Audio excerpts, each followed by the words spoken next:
Guys, we talk about trends a lot, and I like trends. I feel trends are cool. Sometimes I just can't get behind a trend, but that doesn't mean anything. I'm just a single photographer living my life, running my own business, and I get hit with these trends every once in a while, right? So I deal with a lot of younger clients, high school, younger. I'm 40 now, and I'm shooting at weddings that are 25 to 40 years old. So everybody's a little bit younger. So I have to know the trends that are going on, and I got sent this link. I read through it, and it's kind of funny. I want to go through it with you guys right now.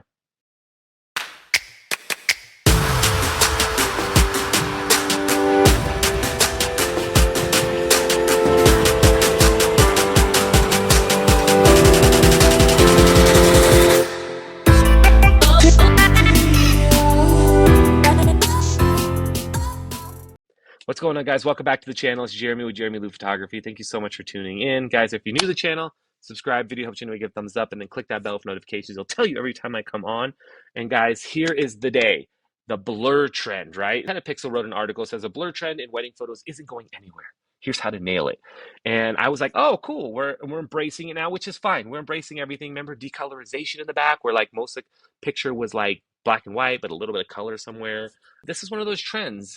My issue with this trend is that, and they'll mention in this is actually I don't know if they mentioned this or if I thought they did. It's a skill that makes you look like an idiot. Is how I feel about it, right? When I get a blurry photo, and when I was learning how to become a photographer, anytime a blurry photo would happen, it was just unintentional. You messed up. It looked like crap. And then I feel like as people started to buy cameras and develop their own systems and all that, they would get a blurry photo. Big, that's kind of cool. That's interesting. And that's kind of where I think it's at. And yes, I do think some of them are interesting. I think that if you know what you're doing and how to create it, I think it's cool. But there's sometimes where it's just bad and it just looks like crap. And I don't understand how people are asking for this and paying for this, even though I know people are doing it and I do it all the time. It's just one of those things where I'm like, I hope this trend goes away.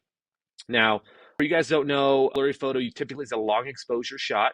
And how I like to do is I like movement. I like subtle movements that give it just that little bit of sharp focus at one spot, and then the rest kind of blurs out. Meaning that maybe I'll use a strobe and I'll strobe the face of my clients as their hands are moving and touching each other's face, or they run towards me as fast as they can. I have a strobe and I hit the strobe flashes or strobe freezes, right? The flash freezes. It'll flash them, and then all of a sudden the rest of their body that's hit by a flash will move. Or if there's a cool spin dance, maybe I have the groom sitting by himself as still as possible, and then I have the bride doing a spin by herself to the side, and she's just blurry and great, but he's in focus. That's what I like to do. But the ones that like are just misfocused completely, the nose is hit and the eyes are blurred out or something like that, I think it's just lame. Let's get into Petapixel here, guys. Petapixel is a, I don't know, photography site. They're okay. But let's go through some examples here. This is where I got stuck with this whole thing, guys, is that it's a specific technique that on first glance looked like it could be a mistake, regulated to outtakes pile, but when well done, it can capture the essence of movement in a still shot, offer focus in a crowded space, and bring unique beauty to wedding photos. I agree. Sometimes it's really cool when say you're shooting like an event and the event's over and everybody starts walking towards you, and you get a really wide lens and you get that exposure as super low as you can, and you are where you're still enough, and you get like blurry people walking towards you. So it looks like everybody's just kind of coming. It's really cool. Water photos, right? Where you shoot water and you do a motion blur on it and it looks like it's just silk coming out. Money, right? But let's talk about their examples here. This right here, Maturity also thinks use of motion blur in weddings goes beyond a trend, saying the technique is here to stay.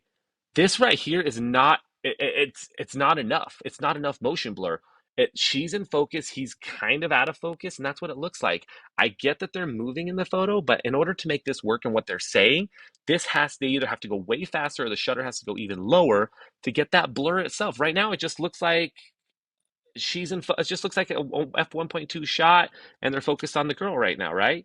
This is a typical dancing shot, and this is a typical dancing shot where there's a flash right on the camera shooting straight out, but again, the shutter is not low enough and the motion blur is not happening enough. So there's virtually no motion blur except for some of these moving parts right here from the crappy light that's around there.